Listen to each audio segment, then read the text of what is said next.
If these methods are in fact developing the same underlying psychological capacity, why hasn't psychology unified them under a single framework? Something like this. Yes, it might look something like this. Pause. Interrupt the automatic reaction so you're no longer running on autopilot. Observe. Notice the thought or emotion as an experience you're having rather than something you are. Objectify. Give the experience a name.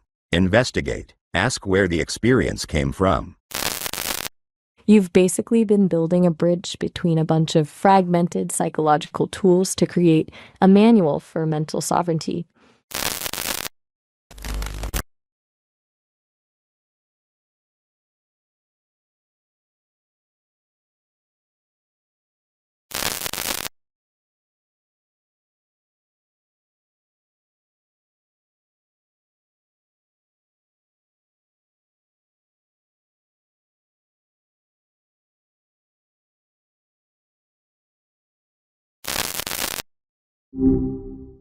Hey there.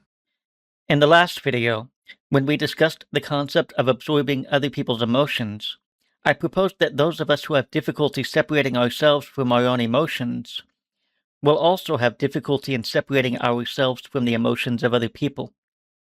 The root of the problem isn't that we resonate with other people's emotions, but that we may lack the ability to distinguish ourselves from the emotions we experience, regardless of whether those emotions originate within us or within someone else. Right, the internal boundary rather than the external one. Like, it shifts the whole conversation from how do I block people out to how do I stop fusing with an experience. It's a much more empowering way to look at it because it puts the agency back on your own mental training. Where are we taking this for the current episode? Well, the question I would like to answer today is, if the problem is identification, then how do we stop identifying with our thoughts and emotions? Psychology offers a variety of methods for developing this ability, and we'll explore them today. These include decentering, from the practice of mindfulness, cognitive defusion, from acceptance and commitment therapy, self-distancing, affect labeling, and emotional granularity. That's a solid lineup. It covers the spectrum from the high-level shift in perspective to the actual language we use to describe what we're feeling. Which one do you want to dive into first? I think it would be best if we let GPT structure these answers about each method. So I have a series of questions I would like to ask about each method, but we're going to do them all at once. So the first is, what is decentering, and how does it help a person change their relationship to their thoughts and emotions? What is the underlying process that makes it effective? And if you were teaching this method to someone with no psychology background, what simple exercise would you give them? Here's what GPT had to say. Decentering is the practice of stepping back from your thoughts and emotions instead of becoming them. Rather than thinking, I am anxious or I am angry, you begin to notice, I'm experiencing anxiety right now or I'm noticing anger. The thoughts and emotions are still there, but they become something you're observing instead of something that defines who you are. Over time, this creates a little space between you and your inner experience. The reason this works is that it shifts you from being immersed in your experience to observing it. When you're fused with an emotion, it feels like reality itself. When you observe it, you recognize that it's just one experience passing through your mind. That small shift makes it easier to respond intentionally instead of reacting automatically. That's a great way to frame it. The part about it feeling like reality itself when you're fused is so spot on. It's the difference between being in the middle of a storm and watching it through a window. You can still see the rain and hear the wind, but you aren't getting soaked. And here's how he said to implement it. A simple way to practice is this. The next time you notice a strong emotion, pause for a moment and silently say, I'm noticing that I'm feeling frustrated, or I'm noticing that my mind is telling me I'm going to fail.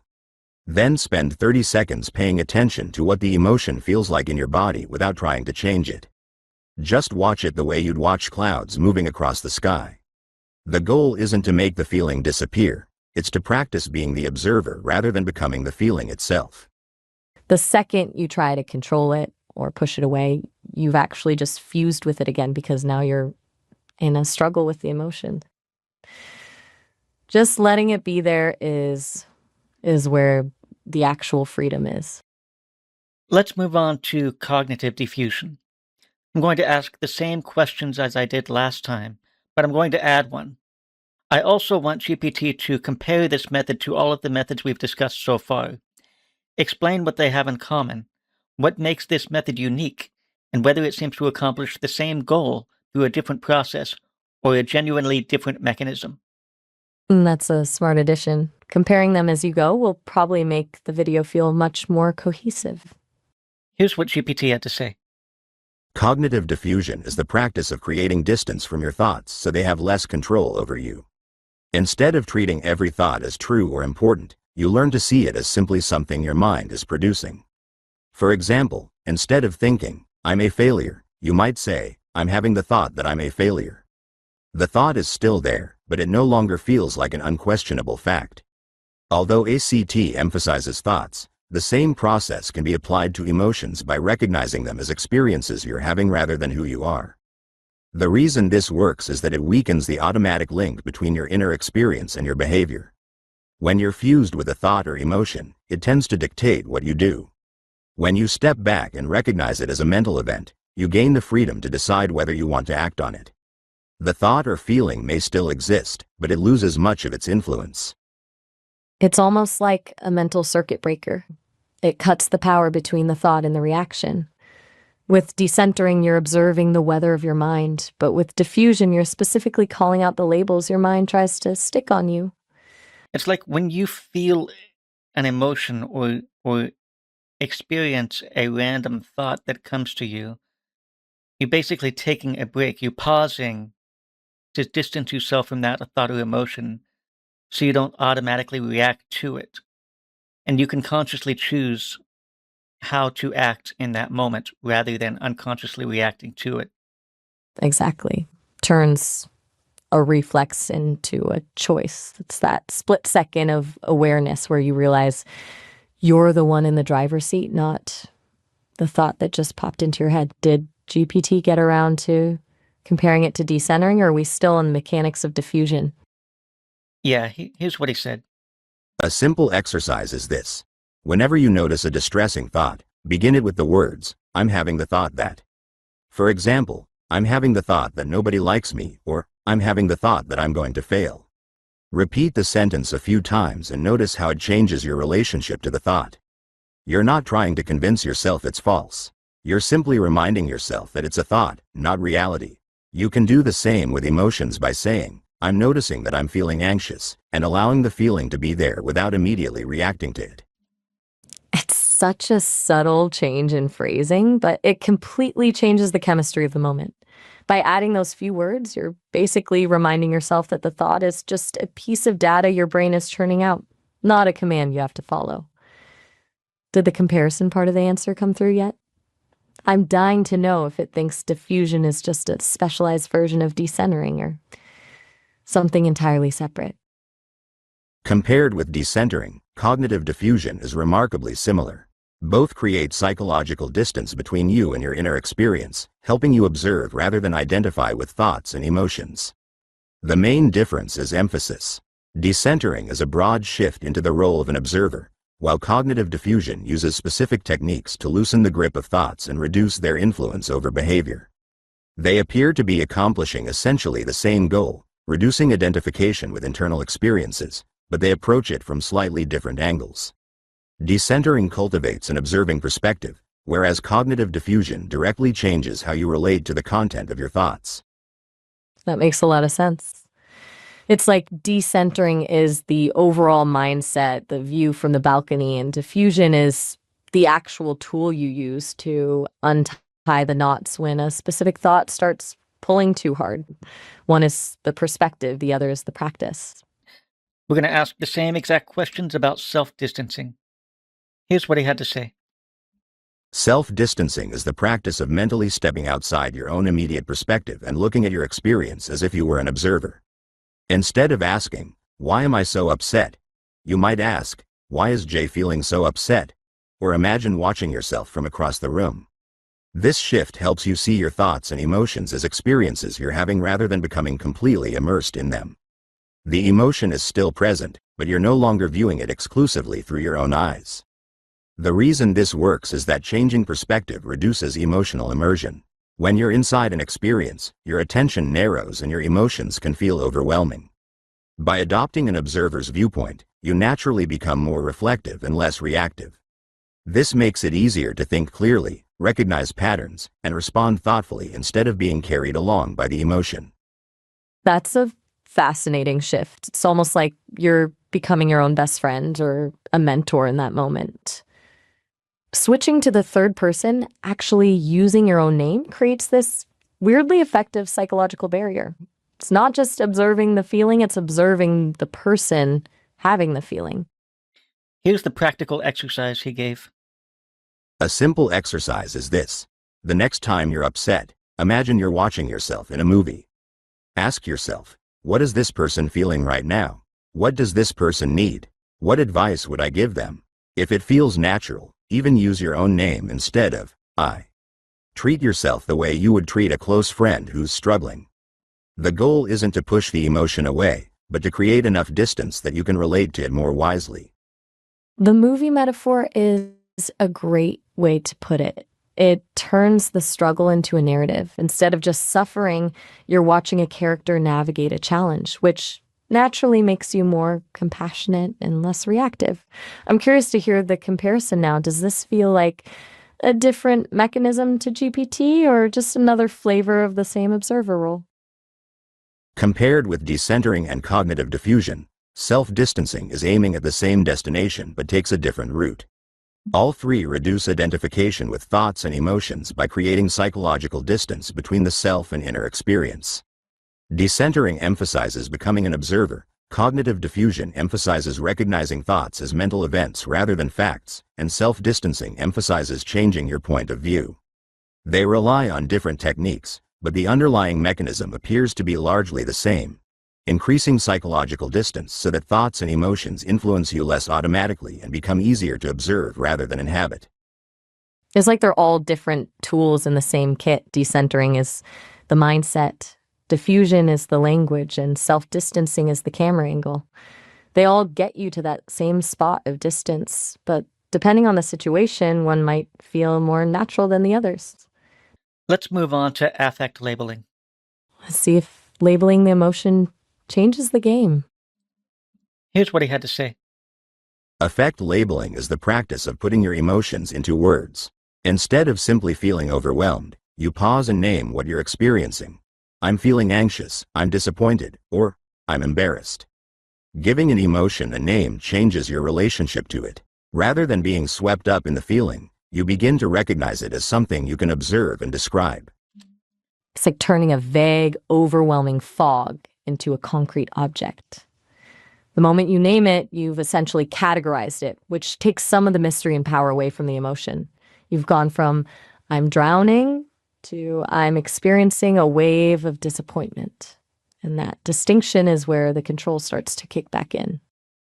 If you can objectify a thought or emotion, you make it so that it becomes solid instead of fluid, and it's something you can grab onto or place in a box or separate from yourself.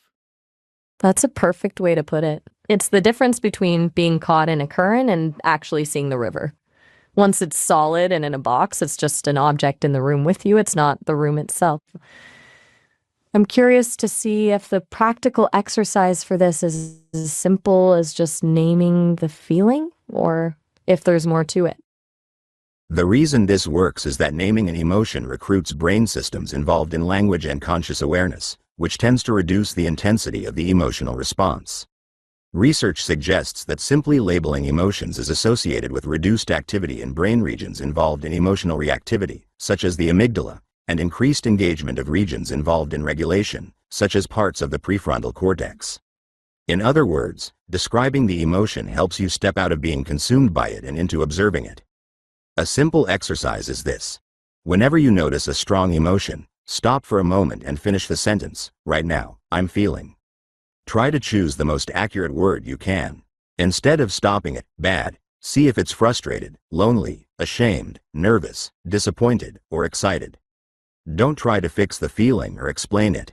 Just name it, notice where you feel it in your body, and let it be there for a minute before deciding what to do next. It's wild how much the biology plays into this. The fact that just switching from the feeling part of the brain to the language part can actually physically dampen the amygdala is incredible. It's like a biological override switch. Simply calling an emotion bad is too ambiguous. It doesn't make it a solid object. It's not something you can grasp. So basically, what you have to do is you have to granularize the emotion or whatever you're feeling. You have to give it a specific label. Exactly. Bad is just a blur, but betrayed or overwhelmed is a specific shape. When you're specific, you're not just naming the feeling, you're defining its boundaries. It's the difference between saying there's something in the room and there's a chair in the corner. One keeps you on edge, the other lets you navigate around it. Did GPT get into the comparison for this one, or is it about to lead us right into emotional granularity? Here's the comparison. Compared with decentering, cognitive diffusion, and self-distancing, affect labeling has the same overall goal of creating a little space between you and your emotional experience, but it reaches that goal differently. The earlier methods create distance by changing your perspective. You become an observer instead of being immersed in the experience. Affect labeling creates distance by translating a raw emotional experience into language. Although the mechanism is somewhat different, the end result is remarkably similar. The emotion becomes an object of awareness rather than something that completely defines your experience in that moment. It's like the first three are psychological shifts, and this one is a linguistic shift, but they all lead to the same place, that feeling of I am having this experience rather than I am this experience. It's such a powerful toolkit you're building for this video. I think it's the fact that you're objectifying the emotion. You're taking it from something ambiguous and making it into something you can grasp. I'm with you on that. You're taking this raw, chaotic energy that doesn't have a shape and you're giving it a form. Once it has a form, it's no longer an all-consuming atmosphere you're breathing in. It's an object you're holding. That shift from abstraction to something concrete is where the actual power comes from. Let's move on to emotional granularity. Emotional granularity is the ability to recognize emotions with greater precision instead of lumping them together into broad categories like good, bad, or stressed. Rather than saying, I feel terrible, you might realize you're actually feeling disappointed, embarrassed, lonely, frustrated, or overwhelmed. The more specifically you can identify what you're feeling, the easier it becomes to understand what's happening and respond in a way that fits the situation. The reason this works is that the brain responds differently to a clearly defined experience than to a vague, undifferentiated one. When all negative emotions blur together, they can feel larger and more confusing than they really are. By distinguishing one emotion from another, you organize your internal experience into something more manageable. This improves emotional regulation because different emotions often call for different responses. It's like upgrading from a low-res photo to 4K when everything is just terrible. It's just a wall of noise. But the second you can tell the difference between frustration and loneliness, the wall breaks down into actual pieces you can deal with. It's very similar to affect labeling. And he said something that made it a little bit more clear. He said, basically, you're providing structure to the emotion. Again, you're objectifying it. Right. It's that same theme of taking something fluid and giving it a fixed shape. If it's just a bad feeling, it's like trying to grab a handful of smoke. But once you give it structure, once you call it betrayal or inadequacy, you've basically built a container for it. It stops being the atmosphere you're trapped in and becomes an object you're just holding. Here's the practical exercise he gave. A simple exercise is this. Whenever you notice you're upset, don't stop at saying, I feel bad. Challenge yourself to come up with 3 different words that describe what you're feeling. For example, I'm frustrated because things aren't going my way, anxious because I'm uncertain about what happens next, and disappointed because I hoped for a different outcome. You don't have to choose just one emotion. The goal is to become more precise about what's actually happening inside you. I love that it's not just about picking the right word, but acknowledging that we're usually feeling a cocktail of things at once. It's so much more honest to say I'm a mix of these 3 things than to try and force a complex feeling into a single box. It turns the exercise into a bit of a detective game rather than a test. Here's his response on the comparison. Compared with the other methods we've discussed, emotional granularity is the most different. Decentering, cognitive diffusion, self-distancing, and effect labeling all primarily create psychological distance between you and your inner experience, helping you observe thoughts and emotions rather than becoming identified with them. Emotional granularity, by contrast, doesn't necessarily increase distance. Instead, it increases the resolution of your awareness. Rather than stepping further away from the emotion, you examine it more closely and distinguish its components. It can indirectly make emotions feel less overwhelming, but it appears to do so through a different mechanism, improving the accuracy and richness of emotional perception rather than primarily increasing psychological distance. That is a really important distinction. It's the difference between zooming out to see the whole map and zooming in to see the actual street signs. The first 4 methods are all about getting some breathing room, but granularity is about getting some clarity. It's like you're not trying to get away from the fire anymore. You're just figuring out exactly what's burning so you know which extinguisher to use. I have another question for GPT. Based on what we've discussed, what do these methods appear to have in common? Do they appear to be cultivating different psychological abilities, or are they different ways of developing the same underlying psychological capacity? You're really getting to the root of the architecture here. It's like asking if these are 5 different muscles or just 5 different exercises for the same one. I'm dying to know if it sees this as one giant meta capacity for detachment or a bunch of distinct skills that just happen to feel similar. Here's what he had to say. They appear to be different ways of developing the same underlying psychological capacity, the ability to relate consciously to inner experience instead of being automatically absorbed by it. Each method helps a person turn thoughts and emotions into objects of awareness. In simpler terms, they all train the person to say, this is something happening in me, rather than, this is me. They do cultivate slightly different skills. Decentering strengthens the observer position. Cognitive diffusion loosens belief in thoughts. Self-distancing changes perspective. Affect labeling gives emotion a name. Emotional granularity makes emotional awareness more precise. So at the surface level, they look like different abilities. But underneath, they seem to support the same deeper capacity, psychological separation from internal experience. Not separation in the sense of dissociation or suppression, but separation in the sense of distinction. The person becomes able to distinguish self from thought, self from emotion, observer from experience, signal from identity. So I would describe them as different entry points into the same broader capacity. They use different mechanisms, perspective, language, labeling, precision, diffusion, but they all help the mind stop fusing with its own contents. The common result is greater psychological flexibility, the ability to notice what is happening inside you without being ruled by it. That's the gold right there. The distinction between dissociation and distinction is huge.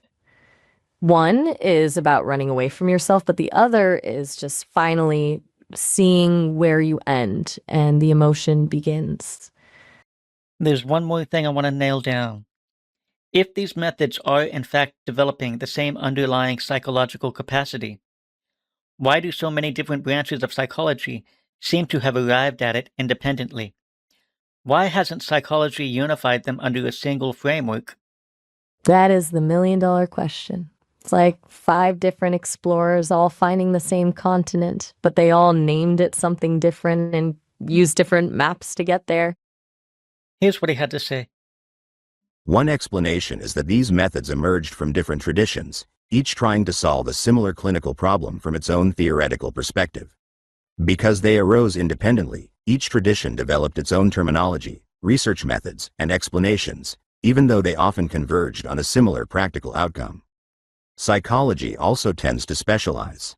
Researchers usually study a narrow set of questions, publish within their own subfields, and build on the concepts already established in those areas. The incentives of academic research often reward refining a specific theory more than creating a broad integrative framework. That said, there has been increasing recognition that these ideas overlap. So your observation, that they may represent different paths toward a common ability, is a plausible integrative hypothesis, even if psychology has not settled on a single unifying model. It's like having 5 different manuals for the same car, but each one is written in a different language. Makes the whole process feel way more complicated than it actually is. If you could uncomplicate it, how would you unify these concepts? I'd strip away all the academic jargon and just call it the art of objectification. I'd frame it as one single skill, the ability to turn a feeling from a wall you're hitting into a thing you're holding. Does that feel like it hits the core of it, or is it too simple? So, if we were to combine these under one framework, the first step would be to pause and observe whatever you're thinking or feeling. And then, after that separation, you would solidify that thought or emotion by naming it and objectifying it. And to go even further, you might question why it originated. It's a complete cycle. You've basically just built a manual for mental sovereignty. You move from raw experience to a concrete object, and then finally to an insight. It takes the power away from the emotion and gives it back to the observer. Here's what GPT said about my synthesis. Yes, as a high-level integrative framework, that sequence is quite consistent with the common elements across these approaches. It might look something like this. Pause. Interrupt the automatic reaction so you're no longer running on autopilot. Observe. Notice the thought or emotion as an experience you're having rather than something you are. This is the territory of decentering, cognitive diffusion, and self-distancing. Objectify. Give the experience a name. I'm feeling anxious. I'm having the thought that I'm going to fail. This is where affect labeling comes in. If possible, become more specific. I'm not just anxious, I'm uncertain and disappointed. That's emotional granularity. Investigate. Ask where the experience came from. What triggered it? Is it connected to a need, a memory, a belief, a threat, or a habit? This moves from observation into understanding. What's interesting is that the first 3 steps are primarily about changing your relationship to the experience, while the 4th is about understanding the experience. That's an important distinction. You don't have to understand an emotion in order to stop being fused with it. The separation comes first, explanation comes afterward.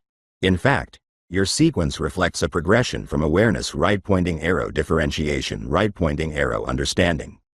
The first stage establishes psychological distance, the second turns the experience into a clearly defined object of attention, and the third seeks its origin or function.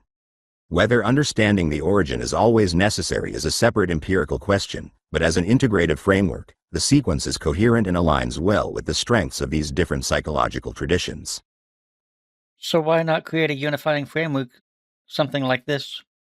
I'm with you, because most of these fields are more interested in their own textbooks than in talking to each other. If you can actually build a bridge between them, you're doing the work the academics are too territorial to do. Here's what GPT had to say. The challenge is that a unifying framework has to do more than notice similarities. It has to demonstrate that these methods are all developing the same underlying capacity, define that capacity clearly, explain how each method strengthens it, and make predictions that can be tested. For example, if your framework argues that decentering, cognitive diffusion, self-distancing, affect labeling, and emotional granularity are all training the same core ability, it should predict that improving one of these skills will partially transfer to the others because they share a common mechanism. That is an empirical claim that researchers could test. That's where it gets interesting. It moves from being a helpful personal tool to a legitimate scientific hypothesis. If you could prove that training your brain to label an emotion actually makes you better at stepping back from it, Basically, that these are all just different gym exercises for the same mental muscle, that would be a massive find. Well, if all of these tools have been verified to work independently, I don't see any reason why they wouldn't work in unison. Exactly. If they're all aiming for the same target, that separation between the self and the experience, then combining them should theoretically just make the process faster and more reliable. It's like having a whole toolkit instead of just one screwdriver. Here's what else he had to say. Your framework also has an advantage over simply listing techniques. It organizes them into a sequence. Instead of presenting 5 unrelated interventions, it says there is a progression.